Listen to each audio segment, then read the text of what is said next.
is your local internet provider for Clinton and surrounding area. They have the products you want and the local service you deserve. MR Systems wireless internet service for home or business includes unlimited data, unlimited streaming, and unlimited calling. Plans start at just $48 a month. And get a free Roku 4 lease with our media packages. Get the speed you need with MR Systems Wireless. Call them at 935-2100. That's 935-2100 for MR Systems Wireless.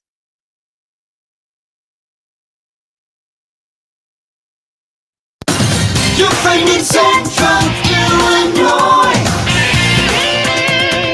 WHOW. Top of the morning. Thanks for being with us. I'm your host today, Seth Lawrence. The WHOW Morning Show streams to Facebook and YouTube.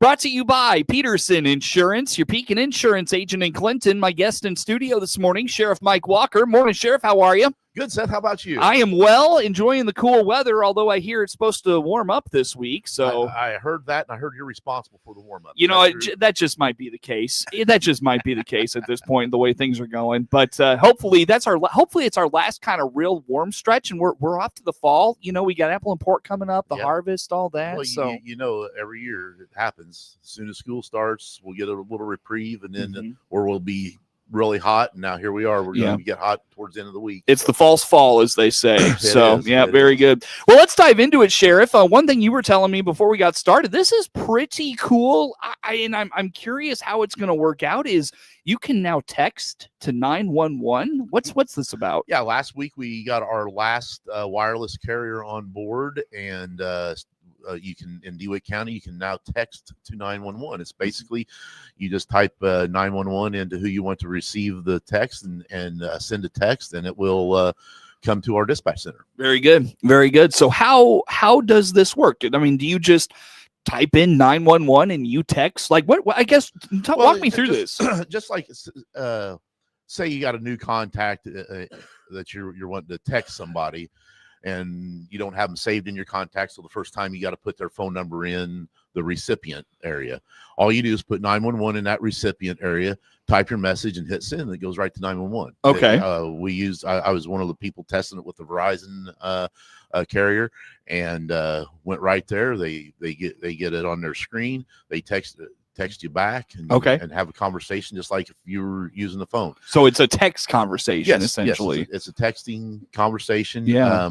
Obviously, you know, we would prefer someone to call so we can, you know, have a real-time conversation, because obviously, you know, when you're texting, there's a little bit of lag time there with the typing and things like that. But if you can't call, text, you know, obviously there could be times when you know, situations, people are in positions where they can't pick up the phone and call, but they got their phone, you know, a domestic situation or something where you could text 911 and get the help that you need. One thing that we cannot receive, we can receive, but we got to go through a couple extra steps is photos and videos. So, you know, we encourage people not to send those, because that puts the dispatchers in a position where they have to reach out to another provider to get those things. Oh, okay. So right now, just they will receive emojis. We tested that, but as far as if you take a picture of a car accident or somebody that's doing something and you send that, we can get it, but we got to go through some extra steps. So if it's truly an emergency, please don't do that, because we want to be able to get you the first responders that you need as fast as possible. Yeah, you hit on a couple of things there. I think this is really going to help with is those domestic situations. Sure. You know, I think it'll be really useful there. And also just, you know, again, when you need to be, you know, I think that one more so than others, maybe those circumstances where you're not able to speak, you can text and all that. You can be a little more discreet in high stress situations, maybe, yes, or well said, or dangerous situations. You know, maybe you're sitting in a restaurant and it's being robbed, or there's a altercation going on at the counter or something, and you don't want to draw attention to yourself holding the phone up, you know, saying, yeah, 911, I need the cops here. You can text it and be a little more discreet by doing so. For sure. Very good. Very good. Now, when it comes to getting this going, this sounds a lot like is it Next Gen 911 you've been working on for a while? Yeah, Next Gen was something that has been coming. Now our new CENCOM director, Karen Clevenger. She's the one who got this going. We found out this was supposed to have been completed in 2023, and we were behind on that. So when she got in here and started working on that and got all the carriers on board and got this thing going here for us. So. Yeah, for sure. So when it comes to my mind goes to the challenges of this, right?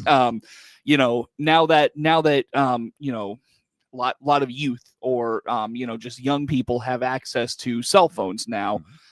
I foresee just, pranks, you know, invalid 911 texts. How do you handle those things? Well, it'll still show up the location. So, you know, we can still track the location, but obviously, you know, if you're texting and then you disconnect from that or whatever, there's a possibility that you can do that. But the thing is that, you know, we've seen these pranks with, you know, the calling 911, you know. Fortunately, we don't have that very frequently. That is something that is prosecutable. You know, it is a crime, and when we have had a few of those in the past that have been reported. You know, we've documented that, sent the state's attorney, and they've been prosecuted. So when it comes to getting this set up, was this a long time in the making? Did you have to revamp software things within the CENCOM office? How about that? No, I think everything was in place. It was just a matter of a part of the next gen 911, and then it was a matter of getting all of the wireless carriers on board and making sure they were able to do that. Verizon was our last one because we started this the week before getting those carriers on board, doing the testing the week before Labor Day. So last week, the Verizon rep who does that was available Wednesday. So Wednesday we got that completed with Verizon, and that was the last one. So as of last Wednesday, we have been up and running with text to 911. Was that a lot of legwork to get those things together? Some phone calls and making sure people were available at the right times, and having one of the challenges was making sure we had people, you know, within the office or somebody available that had the carriers. You know, we need somebody from, you know, like AT&T, we need somebody from Verizon, you know, all the different ones to be able to do the testing. Sure. Well, with this up in place, was there a lot of training on your dispatchers end? No, I think it's pretty simple. It just pops up on a screen on the computer. So has it been utilized yet? Not that I'm aware of. Okay. I have not been told it has. I mean, we other than testing. And the testing went very smooth, and I was really impressed with it because I tested the Verizon aspect of it. I sent the 911 text, and I got an immediate response, and you know, had a short conversation with our dispatchers, and works out really well. Yeah, so I remember when I worked there, a 911 call would come in, and you know, you would know it was a 911 call because there was like a red light that lit up, and the ring sounded more. It's a different sound.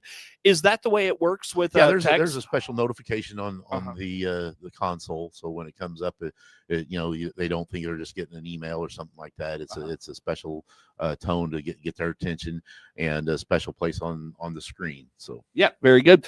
How is your speaking of, we haven't talked 911 center, how's dispatch center doing? How's Mrs. Clevenger, her new role? How's everything going over there? It's going well. I mean, we were very fortunate to have her step in that role when Tony Harris resigned. Somebody that had almost 30 years of experience in the dispatch center, as well as being a supervisor. She came from the Champaign County 911 center, so a little bit bigger center. So she had, had a vast knowledge of 911 and the operations of it, as well as the supervisory aspect of it. So it's going well there. Yeah, we are. We have 9 positions in dispatch. The 9th position is kind of an extra one to help out with some administrative things. So right now we are currently at 8 dispatchers. So technically we are at full staff. Okay. We got one that is still in training, but she's about a week away. And then she'll be on her own, and then we'll be totally full staff. All right, very good. So yeah, that's good to hear. And yeah, I know for a long time you really struggled to find those people. And we we were down to 5 for a while, and we had I can't praise the group that we've had in there enough. They were working 12 hours. They worked 12-hour schedule, but they were working 6 and 7 days straight, sometimes longer than that. And not a one of them were complaining. They, we didn't have a problem with people abusing sick time to get time off. If somebody was had a vacation schedule, people would step up. So, I can't say how proud I am of that group that we have in there before we got these other people, and we're very fortunate. We got 3 new people are really good and really dedicated and are learning the job really quick and are doing a great job. So I think the people in DeWitt County should be proud of what we got in that dispatch center. Well, and you want quality people in there. Absolutely. You don't just want more bodies in Absolutely. And that's the thing. I mean, that's what we've had this conversation before when it comes to personnel. We're going to go out and get quality people, and we're not going to take somebody that has been someplace else and maybe had issues and we think maybe they can make it. We'll bring in a good quality applicant and spend the time training them and hope to have them 3, 4, 5 years before we lose them to someplace else, or hopefully not lose them. They spend a career there. When we talk about patrol and corrections, that's one of the reasons why we continue to lose people to other agencies, because we do have good quality candidates. Very good. Very good. Well, Sheriff, on that note, I'll tell you what, let's take a break and come back with some more. DeWitt County Sheriff Mike Walker in studio with us here on the WHOW Morning Show.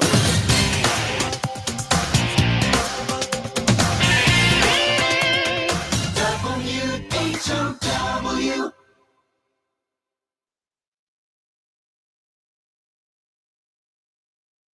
Baum Chevrolet Buick offers full transportation options while giving you peace of mind.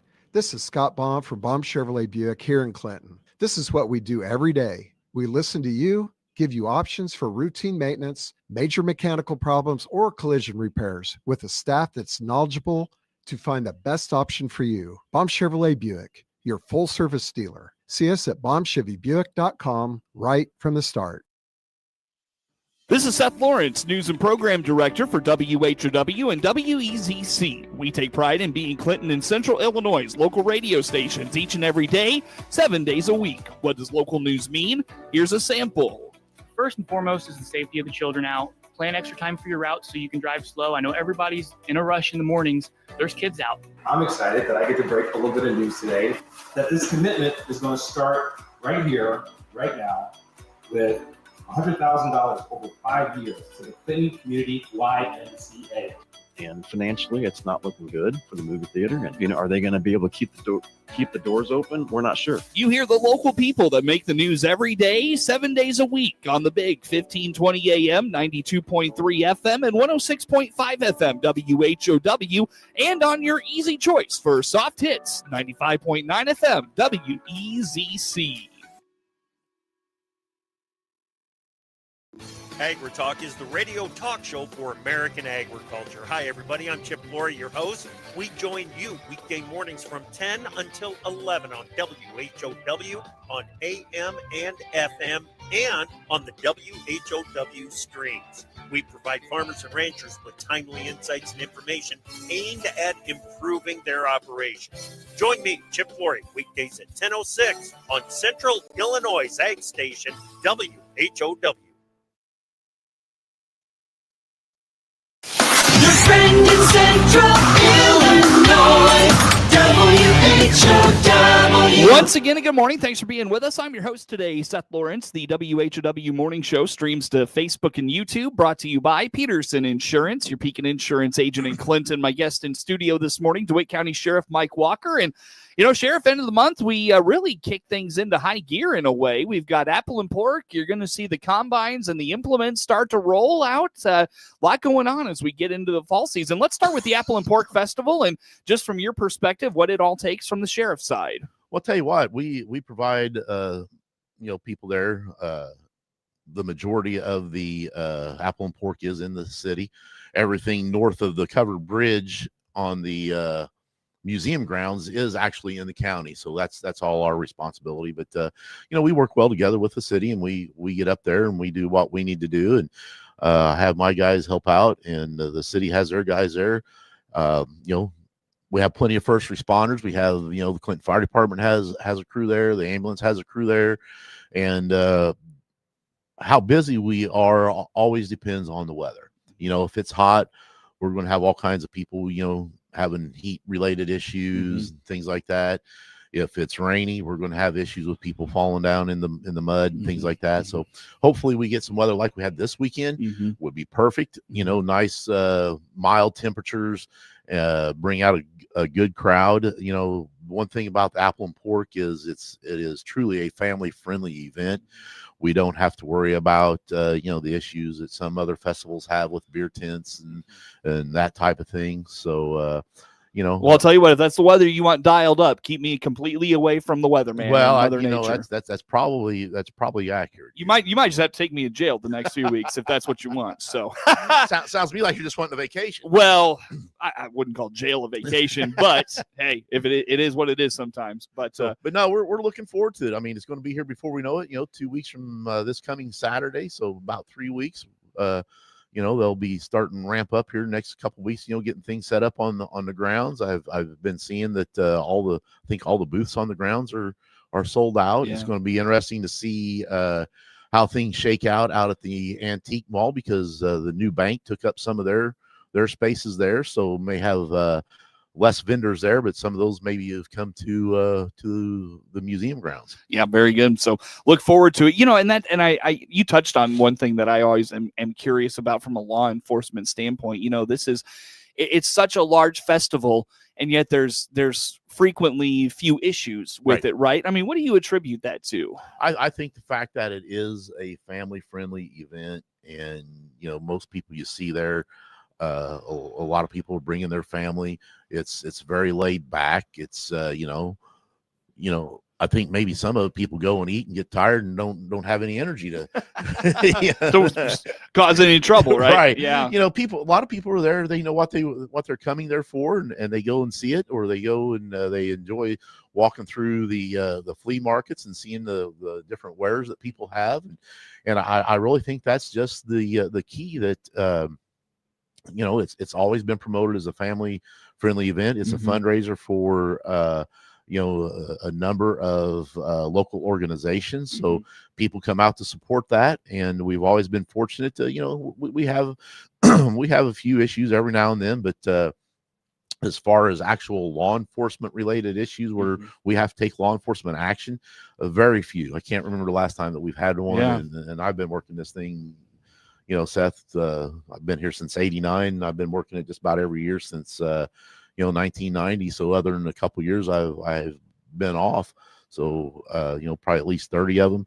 I can only remember a handful of issues that we've had as far as law enforcement action. Very good, very good. Well, and I know there are some reminders that that the homestead sends out, things like pets not allowed on the homestead grounds, park in the adjacent lots. Just kind of give us some of those general things. Yeah, with Apple and Pork. The thing that really helps with this, as far as congestion and traffic, is when they started having the shuttle from the high school and using the trams. I would encourage anybody that's coming to park there, and maybe take in some of the flea market there across the street from the high school, and then use the tram to get here, because there is parking closer to the grounds, and by all means utilize that if you wish to. But I remember back in the day before the trams were here, and before Center Street was blocked off, we had traffic coming in three directions, coming south on Business 51, going north on Center Street, and coming from the west on Woodlawn, and we'd have to stand out there and direct traffic. And I remember one year we had traffic backed up from Center and Woodlawn all the way past the south lights onto US Route 51, just trying to get people in parked and things like that. So, when the parking gets full out there at the grounds, utilize the high school parking lot, Mm-hmm. and keeps things flowing for us. Very good. Well, Sheriff, let's dive into. By the way, anything else on apple and pork? I didn't. No, you're throw. good. Yep, You're very good. Let's dive into, of course, harvest season going to be coming up right around the corner. I tell you what, we get too many more of these cool days, and this heat may just dry that corn out and those beans out pretty good here in the next several days. We might start to see those implements move here in the next week or two. I think we're going to see it move faster than you think. I went down to the Kenny Blacktop last week down to Warrensburg, and when we got there to Warrensburg and Kenny Blacktop and 121, there was a field that the corn had already been picked. So there's a ambitious farmer there. Looked like the corn probably was ready. So yeah, I think here probably for the next week or so, you're probably going to start seeing those implements. I was talking to a farmer down at Kenny over the weekend. He said there's some ear rot going on in some of the fields, and some people are getting in to get that corn harvested before it falls on the ground and they can't get it. So, it's a little bit earlier than they like to, because then they got the whole issue of it being still a little bit wet and having to either dry it themselves or pay a penalty to the elevators to dry. So, yep. But yeah, I would say, I'm not a farmer. I haven't been one used to work for one years ago, but I think you're probably right. Next week or two, we're probably going to see those implements going, and people just, every year we say this at planting and harvest, when you're on these township roads and county roads, be patient with these farmers, because, they got these big implements. That's their livelihood. They got to get from field to field to be able to get the corn and beans and get their crops out. They don't get those crops out, we don't eat. That's where we get our food and things. So be patient with them. If you're going to be traveling these roads and you got to be somewhere, give yourself a little bit extra time, because some of those implements are just so big they can't get over to let you get by until they get to certain areas. So be patient and be safe. And the other thing, when they're out on the Route 10s, the 54s, just speak to particularly 54, where it can be kind of windy at times, a little hilly at times. Speak to that one a little bit. Yeah, I mean, it's just not the county roads; it's all the roads. I mean, especially the state routes 10 and 54. There's a little bit more room there, but especially heading east on 10 and 54, you get down out by the lake where you got the hills and the twists and turns. You gotta be careful and again, be patient. Don't try to pass those things in no passing zones. I know people get behind them and they're only going 15, 20 mile an hour and think, well, I can get around them in no time and it won't be no problem. But you never know. If you're in a no passing zone, it's a no passing zone for a reason. You never know what's coming. Sure. Very good. Anything else on harvest safety, fall safety? I guess rural driving, the hunting season's going to open up on October 1. I don't know if we'll have you in before that, Sheriff, but how about just, the deer activity, animal activity? How about those things? It seems like this year the deer activity hasn't slowed down the way it usually does. We've continued to have carver steer accidents.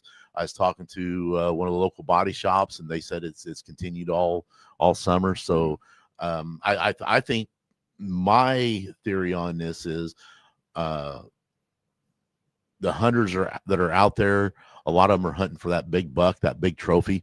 So we're not seeing as many females or does harvested. So we're getting more and more deer, are being reproduced. And then the other thing is a lot of the locations to hunt. People don't allow people to hunt like they used to.